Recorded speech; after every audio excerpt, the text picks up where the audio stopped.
ছোট্ট দিঘি আজ বড় হয়েছে। বাবা জানো, আমাদের একটি ময়না পাখি আছে না, সে আমাকে আমার নাম ধরে ডেকেছে। লাইনটা শুনে নিশ্চয় সেই ছোট্ট শিশুর মায়া ভরা চেহারাই ভেসে আসছে সবার।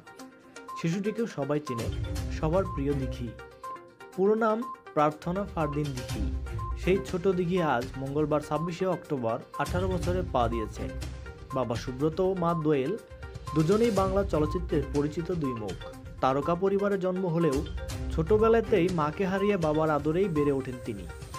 আজ বড় হয়েও বাবা মায়ের মতো সিনেমার পথেই পাড়ি জমাচ্ছেন এই তারকা। 2006 সালে তাকে প্রথমবার দেখা যায় সিনেমা পর্দায়। রবীন্দ্রনাথ ঠাকুরের বিখ্যাত গল্প কাবুলিওয়ালাতে মিনির চরিত্র যেন একেবারেই তখন আদর্শ মনে হচ্ছিল দিঘির জন্য। তবে সেই ছোট্ট দিঘি এখন বেশ বড় হয়েছে। নায়িকা হওয়ার সিদ্ধান্ত নেন। টুঙ্গিপাড়ার মিয়াভাই সিনেমার মাধ্যমে প্রথম নায়িকা হিসেবে চলচ্চিত্রে পা রাখেন। তবে এই সিনেমা শেষ হওয়ার আগেই দেলোয়ার জাহান ঝন্টুর তুমি আছো তুমি নেই মুক্তি পায়। আর এই সিনেমা নিয়েই বেশ বিতর্কে পড়তে হয়েছিল তাকে, যদিও তিনি তা ভালোভাবেই কাটিয়ে উঠেছেন। কাজী হায়াতের যোগ্য সন্তান সিনেমার কাজ শুরু করতে যাচ্ছেন বলে জানিয়েছেন দিঘি।